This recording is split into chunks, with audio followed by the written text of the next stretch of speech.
বয়স দেখো, আমরা গত ক্লাসে চ্যাপ্টার 3 পরিমাণগত রসায়নের যারা এই অ্যাসিড ক্ষার সম্পর্কিত যে ম্যাথ সেগুলো আমরা করেছিলাম এবং প্রথম দিকের এই জিনিসগুলো হয়ে গেছে। আজকে আমরা শুরু করব বেয়ার নাম্বারের সূত্র, অর্থাৎ পরিমাণগত রসায়নের শেষের দিকে কিছু অংশ আছে বেয়ার নাম্বারের সূত্র, এইচপিএলসি এবং গ্যাস ক্রোমাটোগ্রাফি, আর হচ্ছে এএস অ্যাটমিক অ্যাবজর্পশন স্পেকট্রোস্কোপি। এই পুরো একটা বিষয় আমরা আজকে পড়ব। তো বেয়ার ল্যাম্বার্টের সূত্র দেখো, প্রথমে ল্যাম্বার্ট সূত্রটা দেয়, পরে বেয়ার সূত্রটা আবার আরেকটা সলিউশনের জন্য দেয়।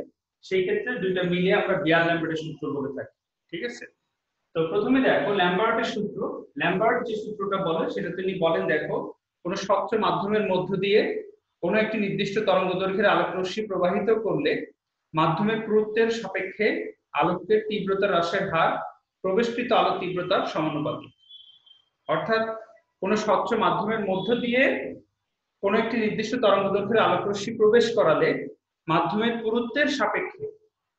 পুরুত্বের সাপেক্ষে আলোর তীব্রতা হ্রাসের হার, আলোকের তীব্রতা হ্রাসের হার প্রবেশকৃত আলোর তীব্রতার সমানুপাতিক। অর্থাৎ দেখো, প্রবেশকৃত আলোর তীব্রতা হ্রাসের হার যদি ডিআই বাই ডিএল হয় তাহলে ইজ সমানুপাতিক আই। যেহেতু আমরা বলতেছি হ্রাস পাচ্ছে, তার মানে এটা হচ্ছে মাইনাস, হ্রাস পাওয়ার পর জন্য যে মাইনাস দিছি d I by d l. D I I যেখানে হচ্ছে তীব্রতা, আলোকের তীব্রতা, এবং ডিএল হচ্ছে মাধ্যমের পুরুত্ব। অর্থাৎ মাধ্যমের পুরুত্বের সাপেক্ষে আলোর তীব্রতা হ্রাসের হার প্রবেশকৃত আলোক তীব্রতার সমানুপাতিক। প্রবেশকৃত আলোক তীব্রতার সমানুপাতিক। প্রবেশকৃত আলোক তীব্রতার সমানুপাতিক। অর্থাৎ d I by d l minus DI by d l সমানুপাতিক আই। এটা হলো ল্যাম্বার্টের সূত্র। মাধ্যমের পুরুত্ব মানে এখানে স্পেকট্রোফটোমিটার নেওয়া হয়। স্পেকট্রোফটোমিটারের সাহায্যে তোমার হচ্ছে কি করা হয়, প্রথমে একটা সেল মনে করো, এটা একটা সেল, এটা একটা পুরুত্ব। ঠিক আছে, এই সেলের স্পেকট্রোফটোমিটারের তোমার একদম প্রান্ত দিয়ে তোমার হচ্ছে এক বর্ণে আলোক তরঙ্গ এই সেলের ভিতরে থাকা সলিউশনের মধ্যে যদি প্রবেশ করানো হয়, তাহলে সেলের পুরুত্বের সাপেক্ষে প্রবেশকৃত আলো তীব্রতা হ্রাসের হার, পুরুত্বের সাপেক্ষে আলোকের তীব্রতা হ্রাসের হার প্রবেশকৃত আলো তীব্রতার সমানুপাতিক। ঠিক আছে, জেনারেলি তোমরা জানো যে কোন সেলের মধ্য দিয়ে যদি আলো প্রবেশ করে, একটা সেলের মধ্য দিয়ে যদি আলো প্রবেশ করে, তাহলে মনে করি এটা হচ্ছে আই। তাহলে এই সেলের মধ্যে দিয়ে আলো প্রবেশ করলে কিছু আলো অ্যাবজর্পশন হয়, কিছু আলো ওই মাধ্যম কর্তৃক অ্যাবজর্ব হয়, শোষণ হয়। কিছু আলো কি হবে, প্রতিসরিত হবে, আইটি ট্রান্সমিশন। কিছু আলো প্রতিসরিত হবে এবং কিছু আলো প্রতিফলিত হবে, আই আর, আর রিফ্লেকশন। অর্থাৎ কোন স্বচ্ছ মাধ্যমের মধ্য দিয়ে এবং মাধ্যমের ভিতরে যদি কোনো সলিউশন থাকে, তাহলে ওই মাধ্যমের ভিতর দিয়ে যদি আলো প্রবেশ করে, তাহলে আলো তিনটা অংশে বিভক্ত হয়ে যায়। কিছু আলো দেখো প্রতিফলিত হয়, আই রিফ্লেকশন। কিছু আলো অ্যাবজর্ব হয় মানে শোষণ হয় দ্রব্য কর্তৃক, তাহলে শোষিত আলো। এবং কিছু আলো প্রতিসরিত হয়, আইটি, আই ট্রান্সমিশন। এই জন্য আইটি, আই অ্যাবজর্পশন, আই শোষণ। তার মানে আমরা বলতে পারি যে আই সমান I R plus I A plus I T. অর্থাৎ প্রবেশকৃত আলো কোন মাধ্যমের মধ্য দিয়ে যদি আলো প্রবেশ করে, তাহলে তিনটা অংশে বিভক্ত হয়। তাহলে কি হয়, প্রবেশকৃত আলোর তীব্রতা হ্রাস পায় যখন কোনো মাধ্যমের মধ্য দিয়ে যায়। কেন, ওই মাধ্যম কিছুটা আলো শোষণ করে, কিছু আলো রিফ্লেকশন করে, যার কারণে ট্রান্সমিটেড আলোর তীব্রতা কমে যায়। ঠিক আছে, এইটাই হচ্ছে ল্যাম্বার্টের সূত্র এবং বেয়ারের সূত্রের মূল প্রতিপাদ্য বিষয়, যে এই যে তোমার কমে যাচ্ছে, সেই কমে যাওয়াটা প্রবেশকৃত আলোক তীব্রতার সমানুপাতিক। অর্থাৎ প্রবেশকৃত আলোক তীব্রতা যত বেশি হবে তত বেশি ট্রান্সমিট হতে পারবে, যত বেশি হবে অ্যাবজর্পশন তত কম বেশি হবে, অর্থাৎ তোমার ট্রান্সমিশনের তত পরিমাণ বেশি হবে। অর্থাৎ প্রবেশকৃত আলোক তীব্রতা হ্রাসের হার প্রবেশকৃত আলোক তীব্রতার সমানুপাতিক। প্রবেশকৃত আলোক তীব্রতার সমানুপাতিক। এখন দেখো, এটা যদি আমরা সমানুপাতিক একটা ধ্রুবক নেই, মাইনাস ডিআই বাই ডিএল সমান সমান কে আই, কে আই। এখন দেখো আমরা ওই পাশে নিয়ে যাই, minus DI by I is equal k d l. Minus DI by I সমান কে ডিএল। উভয় পাশে যদি আমরা সমাকলন করে ফেলি, এই পাশে সমাকলন করো, এই পাশে সমাকলন করি, তাহলে আমাদের দাঁড়াবে, তোমরা জানো সমাকলন dx by x, dx by x কে সমাকলন করলে ln x, তার মানে এটা হলো ln x minus ln x, মানে যেহেতু i আছে সুতরাং x এর পরিবর্তে i is equal kl plus c। c এখানে সমাকলন ধ্রুবক, c এখানে সমাকলন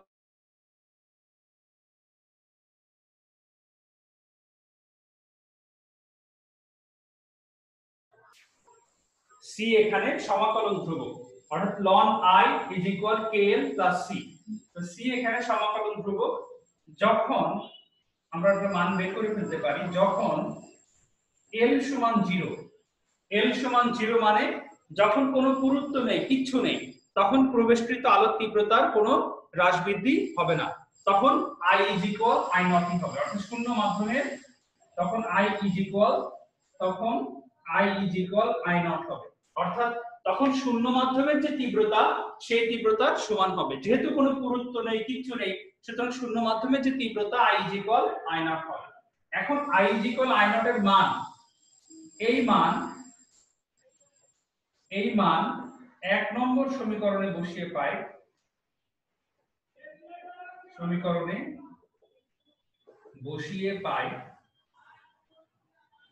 কি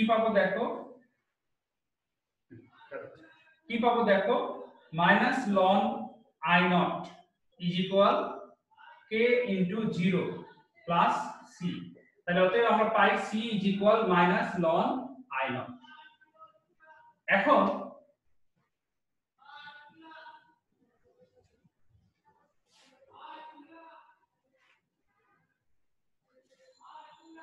c এর মান একে বসিয়ে 1 নম্বর সমীকরণে c এর মান বসাও, তাহলে পাবা minus ln i is equal k l minus ln i naught, অর্থাৎ c এর মান মাইনাস ln i naught, সেই মানটা আমরা এখন 1 নম্বর সমীকরণে বসাচ্ছি, minus ln i is equal kl plus c, এই c এর মান হচ্ছে মাইনাস ln i naught, বসাই দিলাম মাইনাস ln i naught।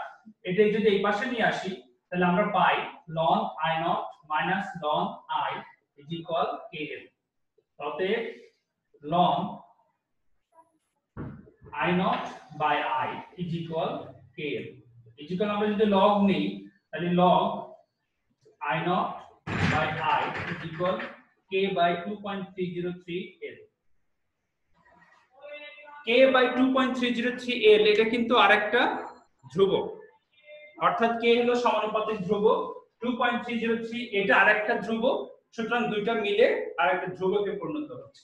তো দেখো এখানে আর log i naught by i is equal absorbance, অর্থাৎ a is সমানুপাতিক l পাই, যেহেতু k by 2.303 is equal ধ্রুবক, আর a is equal log i naught by i, যেহেতু k by 2.303 আর k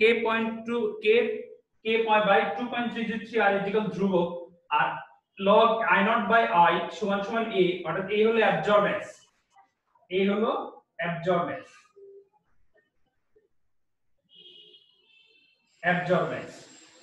শোষণ, a হলো absorbance।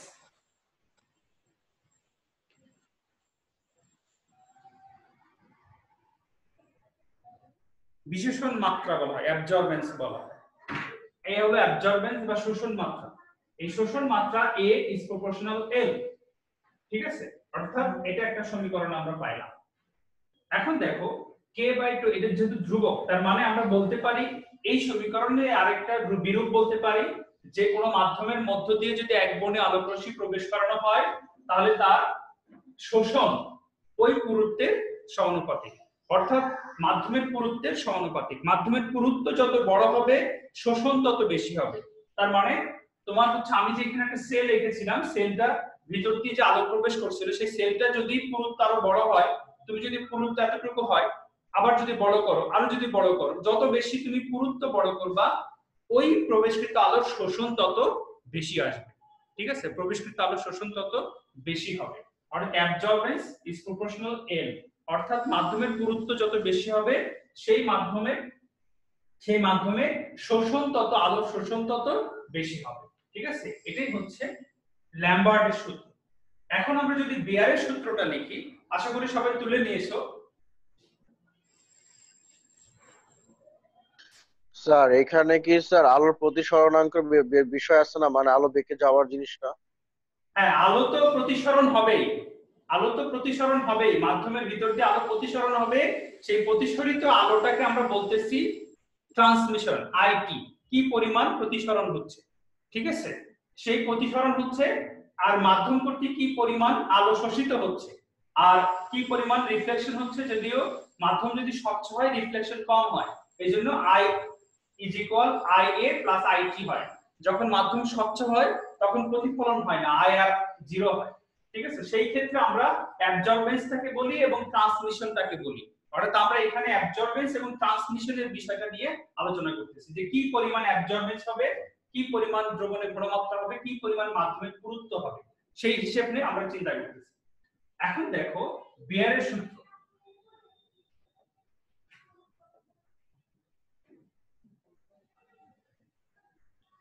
বেয়ারের সূত্র বলতেছে যে কোনো দ্রবণের মধ্য দিয়ে এক বর্ণে আলোক তরঙ্গ প্রবাহিত করলে দ্রবণের ঘনমাত্রার সাপেক্ষে আলোকের তীব্রতা হ্রাসের হার আলোকের তীব্রতা, প্রবেশকৃত আলোক তীব্রতার সমানুপাতিক।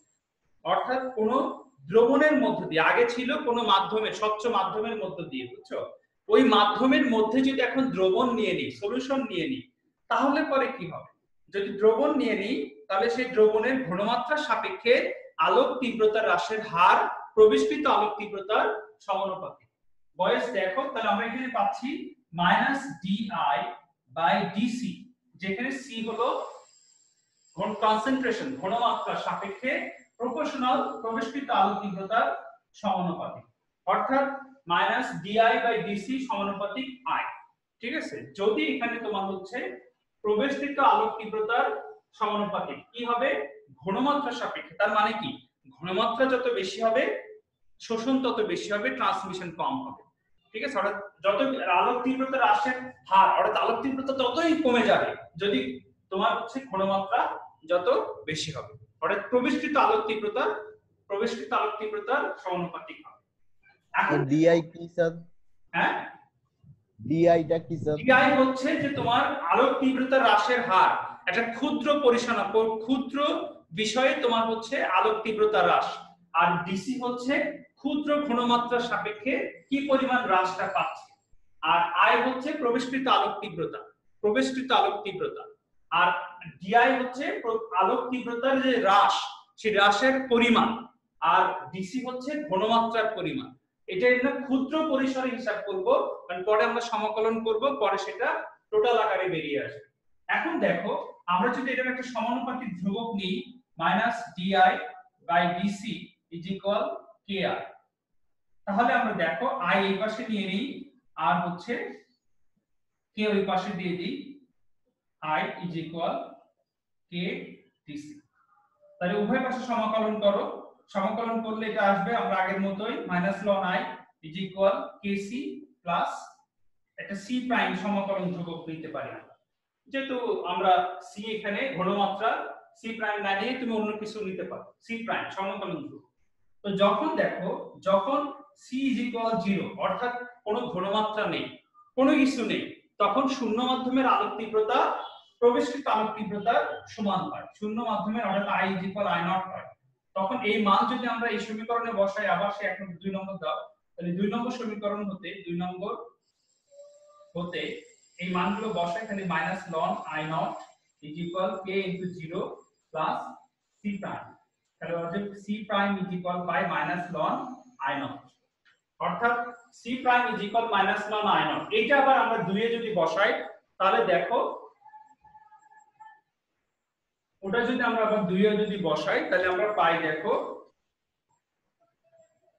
minus ln I naught equal C prime, or C prime is equal minus ln I naught pi, and C prime এর মান যদি আমরা একে বসাই, C prime এর মান 2 নম্বর 2 এ যদি বসাই, 2 এ বসিয়ে পাবো হচ্ছে minus ln I equal KC minus ln I naught, অর্থাৎ C prime এর মান হচ্ছে minus ln I naught। এটা যদি এখানে আমরা বসাই দিই আগের মতো একদম সেম, যেটা আমরা ল্যাম্বার্টের সূত্র করেছি সেটাই, জাস্ট এখানে L এর জায়গায় C আছে, সেম, কিন্তু কোনো পার্থক্য নেই। অর্থাৎ উভয় পাশে যদি আমরা নিয়ে নিই, দেখো উভয় পাশে যদি আমরা নিয়ে নিই, এই পাশে নিয়ে চলে আসে খালি ln I naught equal minus ln I equal KC, তাহলে is equal ln I naught by I is equal KC is equal log করে ফেলি আমরা, ln টাকে log কে কনভার্ট করলাম, I naught by I is equal 2.303, ln সমান আমরা জানি ln সমান 2.303 log, ln সমান 2.303 log, সুতরাং 2.303 দিয়ে ভাগ করে ফেললে t k by 2.303 এখানে চলে আসে c। তাহলে আগের মতই আমরা আবার লিখতে পারি log I naught by I is equal যেহেতু a, আর এটা যেহেতু একটা সমানুপাতিক ধ্রুবক, যেহেতু k by 2.303 ধ্রুবক, সুতরাং এটা তোমার হচ্ছে আমরা প্রপোর্শনাল দিয়ে ফেলতে পারি, প্রপোর্শনাল c, যেহেতু k by 2.303 হচ্ছে ধ্রুবক এবং log I naught by I is equal a, অর্থাৎ অ্যাবজর্বেন্স, এই হলো অ্যাবজর্বেন্স বা বিশেষ শোষণ মাত্রা। এই শোষণ মাত্রা হচ্ছে মাধ্যমের ঘনমাত্রার সমানুপাতিক, অর্থাৎ আমরা বলতে পারতেছি যে এটার একটা বিকল্প সূত্র বলতে পারি, যে কোন দ্রবণের মধ্য দিয়ে যদি আলোক রশ্মি প্রবেশ করানো হয় তাহলে আলোক রশ্মির যে অ্যাবজর্বেন্স শোষণ তার ঘনমাত্রা সেই দ্রবণের ঘনমাত্রার সমানুপাতিক হয়। অর্থাৎ ঘনমাত্রা যত বেশি হবে শোষণ তত বেশি হবে, ঘনমাত্রা যত কম হবে শোষণ তত কম হবে। তো সুতরাং আমরা বলতে পারি অ্যাবজর্বেন্স ইজ প্রপোর্শনাল সি। তো এখন দেখো স্যার c ইকুয়াল 0 হলে পরে I ইকুয়াল I naught, এটা কেমনে হয়? এটা তোমার দেখো সি ইকুয়াল, অর্থাৎ সামনে যদি কোনো আলোর সামনে যদি ঘনমাত্রা কোনো কিছু যদি না থাকে তখন তোমার কি হবে, ওই যে আই মানে আলোর যে তীব্রতা সেটা শূন্য মাধ্যমের তীব্রতার সমান হবে। যদি আমার সামনে কিছু না থাকে, অর্থাৎ সামনে কোনো বাধা নেই, অর্থাৎ মাধ্যম শূন্য, সুতরাং যেহেতু সামনে কিছু নেই অর্থাৎ কোনো ঘনমাত্রা নেই, c is equal 0, তার মানে হচ্ছে I is equal I naught, অর্থাৎ প্রবেশকৃত আলোক তীব্রতা শূন্য মাধ্যমের আলোক তীব্রতার সমান হবে, সেই জন্য c is equal 0, I is equal I naught। ওকে বয়েস, দেখো আমরা ল্যাম্বার্টের একটা সূত্র পেলাম, বিয়ারের একটা পরিবর্তিত একটা সূত্র পেলাম, দুটো সূত্র আমরা এখন যদি কম্বাইন করি, অর্থাৎ আমরা ল্যাম্বার্টের সূত্র পেলাম A is proportional L এবং বিয়ারের সূত্র পেলাম A is proportional C। তো দুটো যদি সমন্বয় করে তাহলে আমরা পাবো A is proportional LC, তাহলে A is equal epsilon CL, এটাই হলো বিয়ার ল্যাম্বার্টের সমন্বয় সূত্র, এটাই হলো বাবা গ্লাক্সি এন্ড প্রাইম, এটা গ্লাক্সি গ্র্যান্ড প্রাইম। তো দেখো A is equal epsilon CL, এই epsilon CL হচ্ছে শোষণ, মোলার শোষণ গুণাঙ্ক, molar epsilon not epsilon CL, epsilon হচ্ছে মোলার শোষণ গুণাঙ্ক, মোলার শোষণ গুণাঙ্ক। এই মোলার শোষণ গুণাঙ্ক আমরা দেয়া থাকবে প্রশ্নে, এই সূত্রটা অনেকেই পড়ে না, বুঝছো, বেয়ার ল্যাম্বার্টের সূত্রটা। তোমার যদি বলে বেয়ার ল্যাম্বার্টের সূত্রটি লেখো, তোমার প্রশ্নটা আমি দেখলাম বোর্ডে কিভাবে আসছে, প্রশ্নটার কোনো ডেরিভেশন বা কোনো সূত্রের সমন্বিত কোনো ম্যাথ এখনো পর্যন্ত বোর্ডে আসে নাই, বোর্ডে শুধু আসছে বেয়ারের সূত্রটি লেখো, ল্যাম্বার্টের সূত্রটি লেখো, অথবা সমন্বয় করে বলতে পারে বেয়ার ল্যাম্বার্ট সূত্রটি লেখো। বেয়ার ল্যাম্বার্টের সূত্রটি যখন তুমি সমন্বয় করে বলবা তখন বলবা যে কোনো স্বচ্ছ মাধ্যম বা কোনো মাধ্যমের মধ্য দিয়ে যদি এক বর্ণে আলোক রশ্মি প্রবেশ করানো হয় তাহলে মাধ্যমের পুরুত্ব এবং ঘনমাত্রার সাপেক্ষে, দুইটা একসাথে বলে দিবা, মাধ্যমের পুরুত্ব এবং ঘনমাত্রার সাপেক্ষে সাপেক্ষে আলোক তীব্রতা হ্রাসের হার প্রবেশকৃত আলোক তীব্রতার সমানুপাতিক। অর্থাৎ সূত্রটা যদি দুইটা একসাথে বলতে চায় তোমাকে সামনে আসে, তাহলে তুমি এইভাবে হিসাব করে দিবা, ঠিক আছে? অর্থাৎ কোন মাধ্যমে, সূত্রটা আরেকবার বলেন তো। দেখো, কোন মাধ্যমের মধ্য দিয়ে একবর্ণে আলোকরশ্মি প্রবেশ করালে, কোন মাধ্যমের মধ্য দিয়ে একবর্ণে আলোকরশ্মি প্রবেশ করালে মাধ্যমের পুরুত্ব এবং ঘনমাত্রার সাপেক্ষে, মাধ্যমের পুরুত্ব এবং ঘনমাত্রার সাপেক্ষে আলোক তীব্রতা হ্রাসের হার, আলোক তীব্রতা হ্রাসের হার প্রবেশকৃত আলোক তীব্রতার সমানুপাতিক, প্রবেশকৃত আলোক তীব্রতার সমানুপাতিক, ঠিক আছে? অর্থাৎ তখন আমরা পুরুত্ব এবং ঘনমাত্রা একসাথে বলে দিব, তাহলেই হয়ে যাবে। তাহলে বিয়ার-ল্যাম্বার্টের সূত্রটি লেখা হয়ে যাবে। এবং বিয়ার-ল্যাম্বার্টের আর এখানে হ্রাসের হার সমানুপাতিক বলতে মানে তোমার হচ্ছে তীব্রতা হ্রাসের হার, মানে তীব্রতা হ্রাস পাচ্ছে না, তোমার পুরুত্ব যত বেশি হবে তীব্রতা তত হ্রাস পাবে, আবার ঘনমাত্রা যত বেশি হবে তীব্রতা তত হ্রাস পাবে।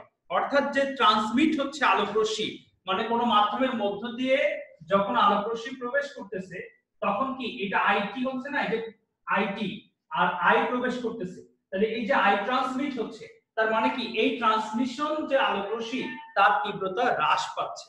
কেন? এই মাধ্যমের কারণে। এখানে মাধ্যমের পুরুত্ব যত বেশি হবে তত বেশি হ্রাস পাবে, মাধ্যমের ভিতরে যে সলিউশন থাকবে, যে সলিউশন, সেই সলিউশনের ঘনমাত্রা মানে দ্রবণের ঘনমাত্রা যত বেশি হবে তত বেশিও তোমার তীব্রতা হ্রাস পাবে। অর্থাৎ তীব্রতা হ্রাসের হার মাধ্যমের পুরুত্ব এবং ঘনমাত্রার সাথে সম্পর্কিত। তার মানে তাহলে স্যার জিনিসটা কি ব্যস্তানুপাতিক হলো না, যে জিনিসটা যদি মাধ্যমে যদি ঘনত্ব অথবা মানে এই বস্তু জিনিস যদি বেশি থাকে তাহলে সেটা হচ্ছে ট্রান্সমিশনের ক্ষেত্রে ব্যস্তানুপাতিক, অর্থাৎ নিঃসরণ, আলোকরশ্মি নিঃসরণের ক্ষেত্রে ব্যস্তানুপাতিক, কিন্তু অ্যাবজর্বেন্স তো তোমার হচ্ছে ভিতরে জিনিস করতেছে। ট্রান্সমিশনের ক্ষেত্রে ব্যস্তানুপাতিক কিন্তু অ্যাবজর্বেন্স হচ্ছে ভিতরে, তার মানে অ্যাবজর্বেন্সের ক্ষেত্রে অর্থাৎ পুরুত্ব যত বেশি হবে শোষণ তত বেশি হবে, ট্রান্সমিট তত কম হবে। তার মানে ওই যে ট্রান্সমিশনের হার কম হবে, এটাই হলো বিষয়। ট্রান্সমিশনের হার তোমার কমে যাবে। অর্থাৎ সামান্য সূত্রটা আবার একটু। সমন্বয় সূত্রটা, সমন্বয় সূত্রটা দেখো, বলতেছে কোন মাধ্যমের মধ্য দিয়ে একবর্ণে আলোকরশ্মি প্রবেশ করালে মাধ্যমের পুরুত্ব এবং ঘনমাত্রার সাপেক্ষে, শুধু এইটুকু বা পার্থক্য, আর বাকিগুলো সব ঠিক আছে। দেখো, মাধ্যমের পুরুত্ব এবং ঘনমাত্রার সাপেক্ষে আলোকরশ্মির তীব্রতা হ্রাসের হার, আলোকরশ্মির তীব্রতা হ্রাসের হার প্রবেশকৃত আলোক তীব্রতার সমানুপাতিক। শুধু ওই দুটা সেম হবে, আর কোনো পার্থক্য নেই। ওকে, এখন দেখো স্যার এখানে তাহলে মাধ্যমের যে মানে মাধ্যমের যে অবস্থাটা মানে ঘনত্ব অথবা দৈর্ঘ্য স্যার এটা কতটুকু হবে স্যার, এটা কিভাবে বুঝবো? এটা তুমি মনে করো ঘনমাত্রা যত তুমি বাড়াবা, আস্তে আস্তে তুমি 0.1 মোলার নিলা, 0.2 মোলার নিলা, 0.3 মোলার, এইভাবে তুমি চেঞ্জ করে করে করে তুমি করতে পারো, ঠিক আছে? এইভাবে চেঞ্জ করে করে তুমি দেখা যাচ্ছে মাধ্যমে কি পরিমাণে অ্যাবজর্বেন্স হলো, কি পরিমাণ ট্রান্সমিট হলো, এই জিনিসগুলো স্পেকট্রোফটোমিটার একটা মেশিন আছে, সে তোমাকে বলে দিবে, জানিয়ে দিবে। তখন তুমি অ্যাবজর্বেন্স ভার্সেস কনসেন্ট্রেশন তুমি হচ্ছে ইয়ে করে একটা প্লট তৈরি করে একটা আননোন সলিউশনের কনসেন্ট্রেশন ইজিলি ডিটারমাইন করতে পারো। এই জন্য আমাদের এই সূত্রটা দরকার। এই সূত্র দরকার হচ্ছে কোন, মনে করো আমাদের ডিআরএক্সির পুকুরের পানির ভিতরে কি পরিমাণ লেড ধাতু আছে, এই লেড ধাতুর কনসেন্ট্রেশন আমি জানবো, তখন তুমি এই অ্যাবজর্বেন্স ভার্সেস কনসেন্ট্রেশনের প্লট তৈরি করবা। দেখো মূল বিন্দুগামী একটা সরলরেখা, অর্থাৎ এটার যদি আমরা একটা প্লট তৈরি করি তাহলে মূল বিন্দুগামী একটা সরলরেখা পাবো, ঠিক আছে? এখন তুমি লেড ধাতুর বিভিন্ন কনসেন্ট্রেশনের সাপেক্ষে তুমি কি করছো, তুমি একটা প্লট তৈরি করছো, অর্থাৎ কনসেন্ট্রেশন ভার্সেস অ্যাবজর্বেন্স তুমি যদি ইয়ে করো তাহলে অ্যাবজর্বেন্স ভার্সেস কনসেন্ট্রেশন যত তুমি বাড়াবে অ্যাবজর্বেন্স তত বেশি হবে, অর্থাৎ উপরের দিকে উঠবে।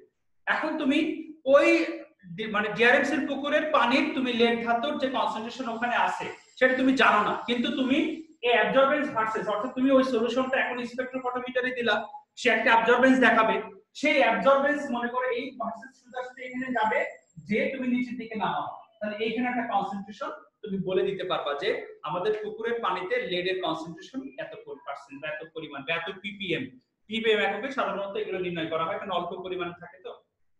তো সুতরাং এখানে আমরা কনসেন্ট্রেশন ইজিলি বলে দিতে পারি যে কোনো আননোন আর সলিউশনে। কি স্যার এখানে লেডের জন্য কি ওই একটা কি ঘনত্ব মানে কি আরো শোষণ ক্ষমতাটা বেশি হ্যাঁ বেড়ে বৃদ্ধি যাবে? পাবে যদি তুমি ঘনমাত্রা, তোমার তো বলাই হচ্ছে আগে আগে তুমি কি করবা, লেড ধাতুর কোন সল্টের লেডের কোন সল্টের তুমি কনসেন্ট্রেশন ভার্সেস অ্যাবজর্বেন্স প্লট তৈরি করবা কিভাবে?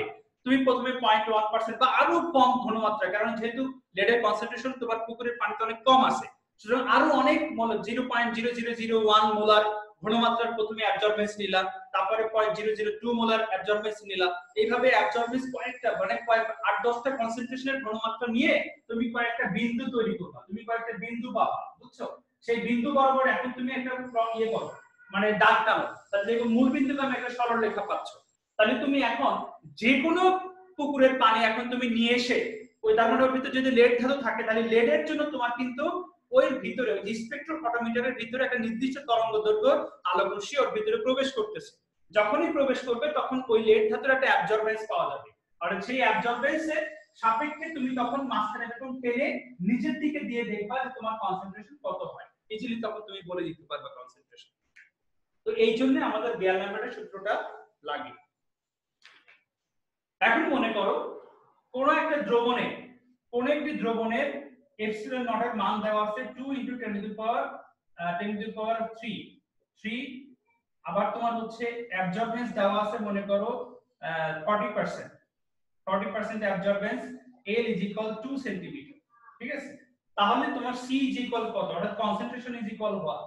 তাহলে আমরা বসাতে পারি A = 40% মানে হচ্ছে 0.4, এপসিলন মানে 2 × 10⁻³ আর C হলো বের করতে হবে, L হলো 2, তাহলে আমরা C কত বলতে পারি, C = 0.4 ভাগ 2 × 10⁻³ × 2 কত আসে দেখো। আচ্ছা স্যার, মানে প্রত্যেকটা ম্যাথে কি যে এপসাইলনের মান দেওয়া থাকবে? হ্যাঁ সবকিছুর মান দেওয়া থাকবে। এই ম্যাথটা কেউ করে না বলে কি করে জানো, বুয়েটের ভর্তি পরীক্ষাতে কি করে, জাস্ট ডাইরেক্ট মানগুলো বলে দেয়। তোমার শুধু কনসেন্ট্রেশনটা বের করতে হতে পারে, শুধু তোমার হচ্ছে অ্যাবজর্বেন্স বের করতে হতে পারে, শুধু লেন্থটা বের করতে হতে পারে, মানে পুরুত্বটা বের করতে বলতে পারে, আর বাকি মানগুলো তোমাকে দিয়ে দিবে, ঠিক আছে? তেমন কোনো কঠিন এখান থেকে ম্যাথ আসে না, জাস্ট কেননা কেউ পড়ে না, বেয়ার ল্যাম্বার্টের সূত্র কেউ পড়ে না, এই জন্য তোমার দিয়ে দেয়, এমনি জাস্ট নরমাল ম্যাথ হিসেবে দিয়ে দেয়। স্যার এটা আচ্ছা এখানে স্যার দ্রবণের জন্য কি আলাদা আলাদা এপসিলন মানটা আসবে? হ্যাঁ মানে মানে বলতে যেমন পানির জন্য যেমন আমরা ধরি যে ঘনত্বটা আলাদা ধরি, কোন একটা নির্দিষ্ট যৌগের জন্য তার মোলার সহগ গুণাঙ্ক কিন্তু নির্দিষ্ট থাকবে, কারণ এটা সমানুপাতিক দ্রবক। যে কোনো দ্রবণের জন্য, যে কোনো সলিউশন, যে কোনো একটা সল্টের বা যে কোনো একটা যৌগের দ্রবণের জন্য তার মোলার শোষণ সহাঙ্ক হচ্ছে নির্দিষ্ট থাকবে। শুধু যদি মাধ্যমের পুরুত্ব যদি ডিফারেন্ট হয়, সেই ক্ষেত্রে তোমার অ্যাবজর্বেন্সটা ভ্যারি করবে, ঠিক আছে? অ্যাবজর্বেন্সটা ভ্যারি করবে, সেই ক্ষেত্রে আমরা শুধুমাত্র মানগুলো সে একটা নির্দিষ্ট ইয়ের জন্য মানগুলো দেওয়া থাকবে, তুমি কি করবা, জাস্ট সি দেওয়া থাকবে। অনেক সময় ট্রান্সমিশন দেওয়া থাকতে পারে, T = 70% ট্রান্সমিট হলো, এই T = 70% ট্রান্সমিট হলো, তাহলে এর সাথে T এর সম্পর্ক কি হয়েছে বললা, ব্যস্তানুপাতিক, একজন বললো ব্যস্তানুপাতিক, কিন্তু লগ এর ব্যস্তানুপাতিক, log 1/T, এই হচ্ছে সম্পর্ক। তার মানে আমরা সূত্রের সম্পর্কটা দাঁড়াতে পারি একবারে A = epsilon CL is equal log 1/T, অর্থাৎ তোমার অনেক ক্ষেত্রে T দেয়া থাকতে পারে, এই যে A = 40% লেখা আছে না, এই ক্ষেত্রে তোমার T দেয়া থাকতে পারে, তোমার T বলা থাকতে পারে 70% ট্রান্সমিট হয়েছে, তখন আমি এইখানে বসাবো log 1/0.7, তাহলে আর epsilon C এর মান দেওয়া আছে, ইজিলি তুমি বের করে নিতে পারবে। অর্থাৎ আমার স্যার এল এর মানটা মিটার সেন্টিমিটারে কিছু হবে না? হ্যাঁ এল এর মানটা মিটার নিব না সেন্টিমিটার নিব? সেন্টিমিটারে থাকবে, কারণ মোলার শোষণ গুণাঙ্ক তোমার এখানে, তোমার দেখো মোলার শোষণ গুণাঙ্ক সাধারণত এই তোমার হচ্ছে এপসিলন = কি দাঁড়ায়, এপসিলন = A/CL, তাহলে এটা হলো মোল পার লিটার, তো মোল পার লিটার, আর এটা তোমার হচ্ছে সেন্টিমিটারে থাকে পার সেন্টিমিটার, যার কারণে তোমার ওই সেন্টিমিটার কেটে যায় আর কনসেন্ট্রেশন মোল পার লিটারে চলে আসে। সেন্টিমিটার এর তো কোনো স্যার রাশি থাকবে না। টি কি স্যার? টি হচ্ছে ট্রান্সমিশন মানে নিঃসরণ, কি পরিমাণ আলোক রশ্মি নিঃসরণ হলো, আর অ্যাবজর্বেন্সের সাথে ট্রান্সমিশনের তোমার দেখো ব্যস্তানুপাতিক, ঠিক আছে? কিন্তু লগের ব্যস্তানুপাতিক, মানে লগের সাথে সম্পর্কিত, অর্থাৎ a is equal log 1/t। আমার যদি ট্রান্সমিশন 70% এটাও বলা থাকতে পারে বা অ্যাবজর্বেন্স 40% এটাও বলা থাকতে পারে, ঠিক আছে? তবে এই ক্ষেত্রে যদি অ্যাবজর্বেন্স 40% হয় তাহলে ট্রান্সমিশন 60% হবে। এটাই হচ্ছে বিষয়, এটার সাথে এইভাবে সম্পর্কিত। কিন্তু আমি এখানে একটা মানে জাস্ট মানে একটা আননোন মান ধরে নিয়েছি, এছাড়া কিছুই না। স্যার এককটা কি হবে স্যার? স্যার এখানে কোনটার একক কি হবে একটু বলে দিন। মোল পার লিটার, এটা মোল পার লিটার, কনসেন্ট্রেশন একক মোল পার লিটারে থাকবে, এল এর ভ্যালু সেন্টিমিটারে থাকবে। তবে এল এর ভ্যালু এপসিলন এর ভ্যালু তখন তোমার ভ্যালুটা আসবে, দেখো এপসিলন ইজ ইকুয়াল কি a বাই cl, এর তো কোনো একক নেই, তাহলে c এর একক হচ্ছে মোল পার লিটার, তাহলে তোমার হচ্ছে পার লিটার পার মোল, লিটার পার মোল, আর এল এর ভ্যালু হচ্ছে পার সেন্টিমিটার, অর্থাৎ litre per mole per centimetre epsilon not এর মান। তাহলে এখন দেখো তুমি যদি এপসিলন নিচে চলে গেল তাহলে মোল উপরে চলে আসলো, এল নিচে চলে গেল, মোল পার লিটার হয়ে গেল। আর এটা পার সেন্টিমিটার আর এল এর ভ্যালু সেন্টিমিটার, তাহলে সেন্টিমিটার আর পার সেন্টিমিটার কি কাটাকাটি হয়ে গেল, তাহলে তোমার হচ্ছে মোল পার লিটার চলে আসবে। অর্থাৎ এই এপসিলন নট এর ভ্যালুর এককটা তোমার এখানে খেয়াল করবা যে সেন্টিমিটার আছে, তাহলে এল এর ভ্যালু সেন্টিমিটার, 2 সেন্টিমিটার, তাহলে সেন্টিমিটার সেন্টিমিটার কাটা মোল পার লিটারে কনসেন্ট্রেশনের ভ্যালু চলে আসবে।